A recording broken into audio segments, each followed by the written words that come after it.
Sveiki visi. Internetuose pilna įvairiausių sąrašų, taip vadinamų watchlistų, kuriais tai vienas, tai kitas investavimo gurų dalinasi. Pastoviai girdisi top 10 geriausių dividendinių akcijų šiais metais, 20 geriausių dividendinių aristokratų, geriausios akcijos pasyvioms pajamoms, dividendinės akcijos, kurias verta turėti portfelį ir taip toliau ir taip toliau. Šiandien noriu pabendrauti su jumis būtent apie tokius sąrašus ir watchlistus, kuriais dalinasi visi, kas tik tai netingi. Panorėjęs, investuotojas gali labai greitai pririnkti krūvą tokių super duper sąrašų, bet problema prasideda tada, kai žmogus tokį eilinį sąrašą pradeda naudoti kaip savo tinkantį pirkinių sąrašą. Šiame epizode aptarsim, kaip į tokius sąrašus žiūrėti teisingai, kaip juos naudoti taip, kad iš jų būtų naudos ir ką daryti, kad jie padėtų, o nesuklaidintų. Tad neatsijunkit, po trumpo intro pradėsim, o jūs kol kas spauskite like, jei tema aktuali, ir prenumeruokit kanalą, jei domina dividendinis investavimas ir sugebėjimas mąstyti savo galva.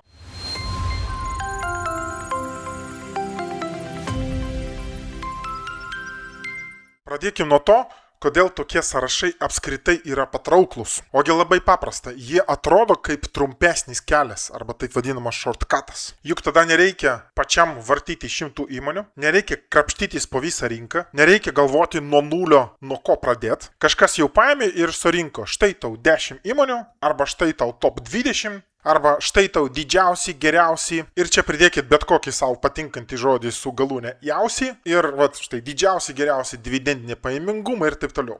Ir pradedančiajam investuotojui tai gali atrodyti kaip išsigelbėjimas. Galvoje atsiranda mintis, kad pagaliau turiu nuo ko pradėti. Ir investuotojas naujokas turi tokią iliuziją, kad jisai išsigelbėjo nuo rinkos chaoso. Paimkim, kad yra labai paprastai. Štai visi, kas domisi dividendiniu investavimu, žino tokį fondą pavadinimu SCHD, kurio tikslas investuoti į top 100 dividendinių įmonių. Kas nežinojot, kad toks egzistuoja, tai dabar jau žinot. Tai paimkim, priguglinam, nueinam į jo tinklapį, surandam savo skyrelį, kur paviešintos portfelio pozicijos. Čia matom iškart top 10 ir viskas, ne? Štai jums dar vienas top 10 sąrašas. Kas netingi, aišku, gali truputėlį giliau nueiti. Štai paspaudžiam eksportuoti visas pozicijas ir valio turit visų šio fondo kompanijų pavadinimus arba pozicijų pavadinimus, kurios šiuo metu randasi fondo portfelį. Ir toliau, kam iš vis galvoti? Teisingai? Čia kaip į parduotuvę nueiti. Turim dabar akcijų sąrašą, kurias reikia nupirkti. Toliau tiesiog nuperkam tų pačių akcijų ir pabaiga. Ko čia dar kažką galvoti ar kažkokias tai strategijas skaičiuoti? Nepatinka jums SCHD fondas? Investuotojas gali nueiti į bet kurį ETF-ą, jį priguglinus surasti šviežiausią to fondo akcijų sąrašą ir viskas, darbas padarytas. Beje, visiems, kas serga nuo dopamino priklausomybės ir kas norėjot per pirmas 5 šio epizodo minutės gauti naudos, tai naudos gavot, galite jau dabar atsijungti. Nes įspėju, jeigu žiūrėsi toliau, tai toliau jau reikės įjungti savo galvą ir ten jau reikės mąstyti. Ok, dabar tie, kas nesergat nuo dopamino priklausomybės, netingit jungti savo galvą ir dar neatsijungit, tai turbūt jau spėjot pagalvoti. Kažkaip viskas čia per paprasta su tais viešais sąrašais, kaip Povilas parodė. Ir aš su jumis sutiksiu. Sąrašas tikrai gali duoti pradžią. Bet štai kur problema. Ir sakyčiau, čia yra labai didelė problema. Šis kažkieno pagamintas sąrašas tai nėra tavo sąrašas. Ir šis sąrašas tavęs nepažįsta. Sąrašas nežino tavo tikslų, nežino tavo rizikos tolerancijos, nežino tavo dabartinio portfelio dydžio ir struktūros, nežino kokios įmonės tau asmeniškai psichologiškai patogios, nežino kokio dividendų metinio augimo tu ieškai, nežino ar tau labiau tinka didesnis dividendų pajamingumas šiandien, ar tau reikia mažesnio pajamingumo, bet didesnio dividendų augimo ateityje ir taip toliau. Šis sąrašas nežino tavo charakterį. Jis tiesiog pateikia įmonių pavadinimus ir tiek. O investavime nepakanka turėti pavadinimus. Reikia suprasti, ką su tais pavadinimais daryti. Ir čia aš pateiksiu labai paprastą analogiją. Įsivaizduokit, kad jums ant stalo virtuviai guli bulvių, morkų, svogūnų, mėsos, visokiausių prieskonių bei kitų daržovių ir stovi toksai puodas sriubai virt, štai kaip ekrane matot. Tas faktas, kad visa tai guli ant jūsų virtuvės stalo, juk negalima sakyti, kad automatiškai čia jau skani sriuba pati pasigamino. Iš tokių ingredientų tikrai galima pagaminti labai skanę sriubą, bet vien tai, kad ingredientai guli jums ant virtuvės stalo, tai dar nereiškia, kad skani sriuba išsivirs savaime. Taip pat tai nereiškia, kad jei paimsit tiesiog viską sustumsit į puodą, įpilsit vandens ir įjungsit, kad virtų, kad iš to gausis kažkas. Nors aišku, kažkas tikrai gausis, bet ne faktas, kad bus skanu. Tas pats su akcijomis bei skirtingais akcijų sąrašais, kurių galima prisirinkti internete begalis. Akcijos tame sąraše tai tarsi sriubos ingredientai, bet tam, kad iš to gimtų dividendinis portfelis, kuris susidaro iš akcijų rinkinio, kuris tinka būtent jums ir stabiliai moka dividendus bei dividendai auga, reikia recepto. Dividendinio investavimo atveju tas receptas yra jūsų pasirinkti filtrai, kurie susidaro iš jums suprantamų rodiklių ir reikšmių ir jūsų asmeninis investavimo veiksmų algoritmas. Tai yra instrukcija savo, kurioje jūs tikslingai taikot, kad išvirt savo skanę dividendinę sriubą. Tie, kas pabaigė DV mokymus, prisimins, kaip mes darėm namų darbus ir gaminom savo rodiklių ir reikšmių lentelę, kur jūs aiškiai žinot, kokie rodikliai ir kodėl būtent tie rodikliai jums priimtini. Kokios tų rodiklių reikšmės būtent jums priimtinos. Kaip darėm pirminį akcijų filtravimą, kaip vėliau darėm antrinį akcijų filtravimą, kaip vėliau iš to profiltruoto akcijų sąrašo gaudavot savo top 10, top 20, o vėliau visos mokinių grupės top 10 darėm kartu. Visa tai yra procesas. Grįžkim prie mūsų super duper sąrašų. Dabar klausimas. Nu okei, aš pasidėjau, padariau savo namų darbus. Suprantu, kokie kriterijai man tinka, suprantu, ko noriu iš kiekvienos įmonės, suprantu, kodėl ir dėl kokių priežasčių surinkau savo sąrašą kompanijų, kurias dabar stebiu. Ką dabar daryti su tuo sąrašu? Ir mano atsakymas yra labai paprastas. Nenaudokite šio sąrašo kaip pirkinių sąrašo. Naudokite jį kaip kandidatų sąrašą. Tai reiškia, kad kai randate top 10 jums geriausių dividendinių akcijų, jūsų tikslas ne iš karto paimti ir jas tiesiog aklai nupirkti. Jūsų tikslas susiaurinti paiešką per klausimą, kurias iš šių įmonių verta analizuoti toliau. Ir čia ir yra tas esminis skirtumas tarp žmogaus, kuris pabaigė DV mokymus ir žmogaus, kuris tiesiog surado eilinį sąrašą internete. Tie, kas pabaigė DV mokymus, turi aiškiai ir konkrečiai surašytą instrukciją savo. Mes tai vadiname dividendinio investavimo veiksmų algoritmas. Savo algoritmą turintis investuotojas, gavęs eilinį top 10 sąrašą, praleidžia tą top 10 per savo algoritmą.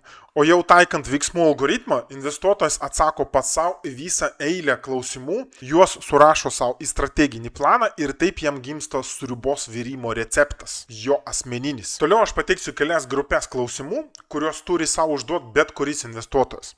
Ir čia sakau bet kuris, nes jau įsivaizduoju, kad kažkas iš jūsų sėdit ir galvojat, o tai kam man tokia kankinė, Povilai? Tiesiog paimsiu kokį ETF ir viskas. Kam čia taip galvą savo apkraut? Kas taip jau pagalvojat, skubu jums pranešti. Nors aš ir kalbu apie dividendinį investavimą, principai, apie kuriuos aš kalbu, galioja bet kurioje investavimo rinkoje. Ar jūs investuosit į ETF'us, ar į nekilnojamą turtą, ar į žaliavas, nesvarbu. Bet kurioje grupėje jums reikės sukurti savo veiksmų algoritmą. Kitaip jūs tiesiog spėliosit. Ir pasikartosiu, tas pats liečia ir investavimą į fondus bei ETF'us. Taigi klausimai, nuo kurių bet kuris investuotojas turi pradėti. Pabrėšiu iškart, tai nėra pilnas klausimų sąrašas, aš įvardinsiu tik kelias grupės. Pirma grupė yra, apie ką yra įmonės verslas. Tai yra, iš ko ši įmonė uždirba pinigus, ką ji parduoda, kam parduoda, kodėl klientai jai moka, kas gali pakenkti jos verslui, nuo ko priklauso jos pajamos. Man asmeniškai čia taisyklė yra paprasta. Jeigu aš negaliu paprastai žodžiais pats savo paaiškinti, ką įmonė daro, aš jos akcijų tiesiog neperku. Galbūt įmonė gera, galbūt ji populiari, galbūt yra kokiame nors gražiame sąraše, galbūt pusė youtuberių apie ją šneka šiuo metu, bet jeigu aš nesuprantu jos verslo modelio, man tai nėra investicija, man tai yra tiesiog spėjimas. Sekanti klausimų grupė yra dividendų augimo politika arba auginimo politika.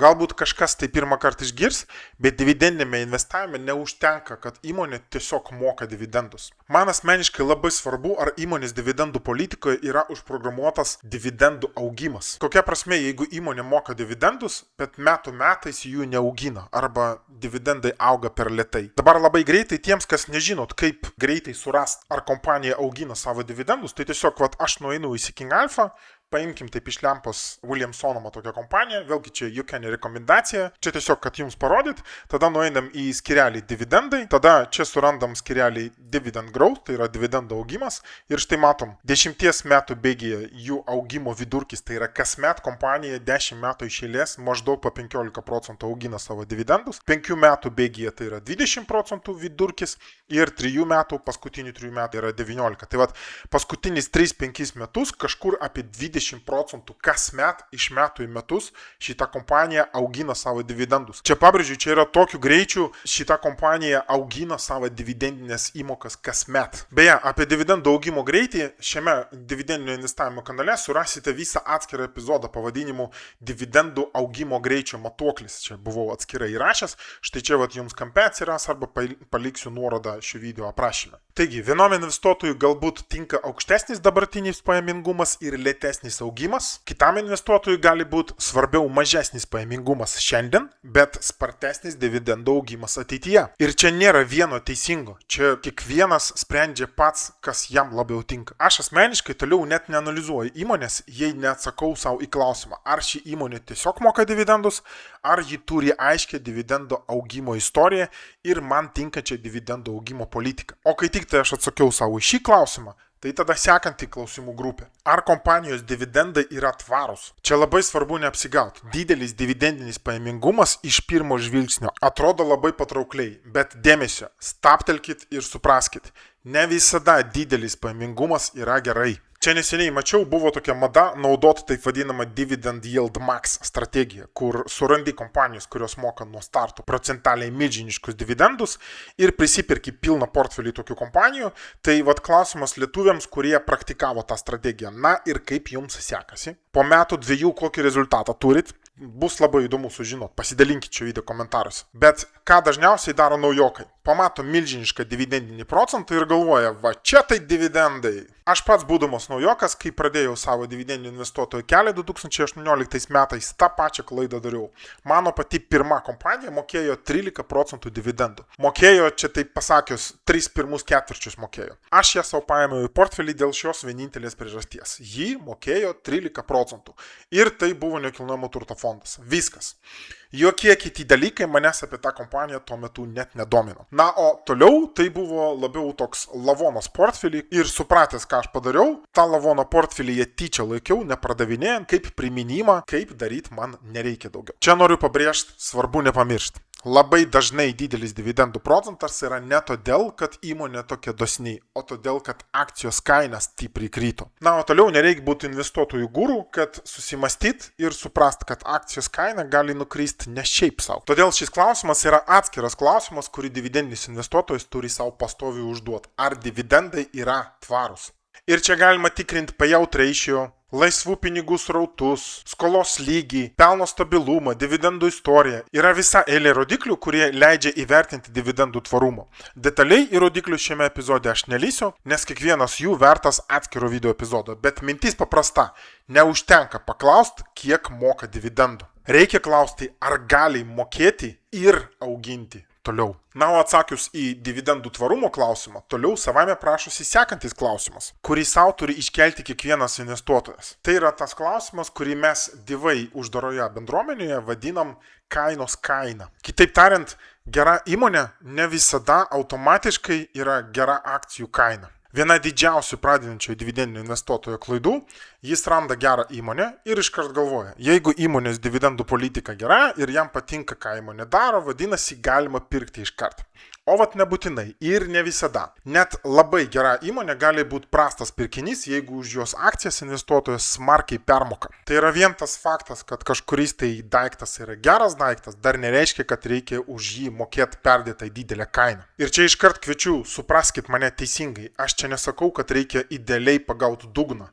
Tai yra kitas kraštutinumas. Vietoj investavimo investuotojas pradeda bandyti užsiimti taip vadinamų rinkos timingu, kas iš esmės yra tiesiog ilgalaikis tradingas. Tai vat aš čia ne apie tradingą ir ne apie timingą, tačiau investuotojas turi bent jau turėti sveiką protą ir paprastą logiką, pagal kurią supranta, kada kaina jam priimtina, o kada geriau palaukti. Pateiksiu paprastą analogiją. Kai žmogus žiūri pro langą ir mato, kad šviečia saulė, jisgi automatiškai nesideda kokius nors lengvus vasarinius rūbus tik todėl, kad saulė šviečia. Jis iš pradžių įjungs sveiką protą ir pasitikrins, o kokia yra oro temperatūra lauke. Juk saulė šviečia ir žiemos metu, kai būna -20. Atitinkamai per lengvai apsirengęs išėjęs į lauką, žmogus rizikuoja kaip minimum peršalti, bet gali baigtis ir ligoninė arba netgi mirtim. Tas pats yra su kainos nustatymu. Jeigu išjungti sveiką protą, gali gauti situaciją, kai įmonė gera, dividendai geri, verslas suprantamas, bet investuotojas visiškai išjungęs galvą nusiperka už tokią kainą, kad paskui ilgą laiką sąskaitoje mato minusą. Ir tada prasideda tokia psichologinė kova. Prasideda klausimai, ar aš suklydau, o galbūt reikia jau parduoti, o galbūt atvirkščiai reikia pasipildyti, o gal tiesiog laukti ir nieko nedaryti, o galbūt iš vis dividendinis investavimas neveikia. O atsakymas yra labai paprastas. Nereikia būti investavimo guru, kad galima būtų įjungus sveiko proto supratimą, patikrinti eilę rodiklių ir suprast, ar analizuojamos įmonės iš super duper sąrašo akcijos yra pervertintos. Ir galbūt verta ją atidėti į šoną. Tai reikia stabtelt ir užduoti savo klausimą, ar dabartinė kaina man logiška ir ar telpa į mano veiksmų algoritmo kriterijus. Vėlgi, DVI mokymų metu mes šiam klausimui skiriam netgi 3 savaitės su namų darbais ir praktiniais pratimais. Ir kai šis klausimas išspręstas, DVI mokymų metu mes pakalbam tada apie taip vadinamą taškų sistemą, kuri leidžia investuotojui logiškai sudėlioti savo prioritetus ir suprogramavus tai į paprastas formulės, taškų sistema pati suras tinkamiausių kompanijų top 3. Taigi, kaip matot, yra visa eilė klausimų, kuriuos turi savo užduoti investuotojas, jeigu jūs esate investuotojas. Ir aš čia neįvardinau tokių temų kaip skolų politika, palyginimas su konkurentais, kokia yra dabartinė situacija investuotojo portfelėje, diversifikavimas, ar investuotojas jau turi kokių nors akcijų portfelėje, ar tai yra visiškai šviežias startas. Visa eilė klausimų, kuriuos reikia užduoti kiekvienai įmoniai atsidūrusiai tokiame super duper sąraše. Ir čia dar kartą noriu pakartoti, jeigu jūs klausot manęs ir galvojat, kam man visas šis galvos skausmas, neapsigaukit. Jeigu jūs girdit, kaip jums sakoma, ai pamiršk ir tiesiog paimk kokį nors plačiai diversifikuotą ETF-ą, kviečiu tuo momentu stabtelt ir susimastyti. O jeigu jūs nesusimastysit, jūs labai greitai susidursit su praktika, kur tam, kad pasirinkti tarp begalės rinkoje egzistuojančių fondų ir ETF-ų, reikalingas panašus procesas, kur jūs turit sukurti savo investavimo į ETF-us veiksmų algoritmą. Bet to turbūt neatskleisiu jokios paslapties, pasakęs, kad dažniausiai ai nesuk galvos tiesiog investuok į ETF. Šią frazę jūs girdėsite iš žmogaus, kuris pats yra tiesiogiai suinteresuotas, kad jūs investuotumėt būtent į ETF'us. Paprašykite to žmogaus, kad sąžiningai pasakytų, kokią naudą jis gauna, kai sako jums frazę geriau rinkis ETF'us. Jis arba gauna komisiją iš referalinės nuorodos ir jam nereikia, kad jūs per ilgai galvotumėt, o tiesiog nupirktumėt pirmą pasitaikusį ETF'ą, o jis gaus iš to komisiją. Arba tas žmogus pats valdo fondą, arba kažkaip su juo susijęs ir jam yra tiesioginė nauda nuo to, kad plačiai paplistų idėja nesuk galvos, investuok į ETF'us. Žodžiu, nuvariau čia per toli į šoną nuo temos. Kai kitą kartą pamatysite eilinį top geriausių dividendinių akcijų sąrašą, nežiūrėkite į tą sąrašą kaip į greitą sprendimą. Žiūrėkite į jį kaip į žaliavą. Tai yra daržovių ir skirtingų ingredientų rinkinį gulinti ant stalo, iš kurio dar reikia pagaminti sriubą, kaip mūsų šiandienos analogija. Ir tada klauskite savęs, ar suprantu verslą, ar dividendai auga, ar dividendai tvarus, ar kaina adekvati, ar ši įmonė tinka man. Jeigu jūs nepadarėt arba tingit daryti savo namų darbus ir neturit atsakymo bent į šiuos klausimus, yra tik sąrašas kažkieno pagamintas, neaišku ar jums išvis tinkantis.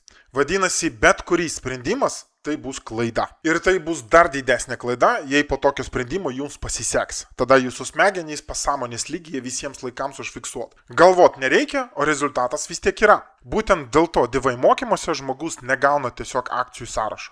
Akcijų sąrašas be veiksmų algoritmo mažai ką išsprendžia ir dažnai tik padaro žalą. DVI mokymuose mes siekiame, kad žmogus suprastų, kokių kriterijų jis nori. Tada susikurtų savo filtrus remiantis į tuos kriterijus ir tada sukurtų savo dividendinio investavimo veiksmų algoritmą kaip receptą savo būsimai dividendiniai sriubai. Tokiu atveju bet koks sąrašas, bet kieno įvardinta, išgirsta kokiam nors seminare arba aptarta kokiam nors susitikime idėja arba kompanija tampa ne stebuklingu atsakymu, o tiesiog pradinė medžiaga, tai yra žaliava. Žmogus paima atskirą akciją arba akcijų sąrašą, perleidžia per savo algoritmą ir turi aiškę išvadą. Šita įmonė man įdomi, šita keliauja į stebimų sąrašą, šitos visai neliečiu, o štai šitą reikia analizuoti giliau. Kitaip tariant, investuotojas nustoja priklausyti nuo tokių rinkos emocijų kaip visuotinė baimė, visuotinė euforija, burbulai jam tampa nebaisus, krizė tai yra galimybė, jis tiesiog aktyvuoja veiksmus, kurie jau aprašyti jo veiksmų algoritme. Ir tuo labiau jis nėra priklausomas nuo svetimų nuomonių arba ką eilinis investavimo guru įdėjo į eilinį akcijų sąrašą. Tie, kas nori savo pasigaminti tokį veiksmų algoritmą, Aš jau ne kartą pasakojau apie DVLT mokymus šiame kanale, nesikartosiu čia dabar vėl. Kas norit, nueinam į divai.lt ir ten surasite kurso aprašymą, atsiliepimus, sekančių kursų datas ir taip toliau. O dabar aš tiesiog noriu jūs pakviesti persikelti į šio epizodo komentarų lauką. Pasidalinkit, ar kada nors naudojate svetimais akcijų sąrašais, ar jie realiai padėjo, ar kaip tik dar labiau jūs supainiojo. Man bus tikrai įdomu paskaityti. Na ir pabaigai, jeigu šis video epizodas buvo jums naudingas, tai nepamirškit paspausti like, galbūt turite pažįstamą, kuriam būtinai reikia peržiūrėti šį epizodą, nepatingėkite padaryti gerą darbą ir pasidalinti. Jeigu jūs dar neužsiprenumeravote šio kanalo, tai kviečiu tai padaryti dabar, štai atsirado jums mygtukas, spauskite skambučio mygtuką, kad nepraleisti sekančių epizodų, o aš su jumis atsisveikinu. Iki susirašymų komentaruose. Sėkmės visiems ir iki kito karto.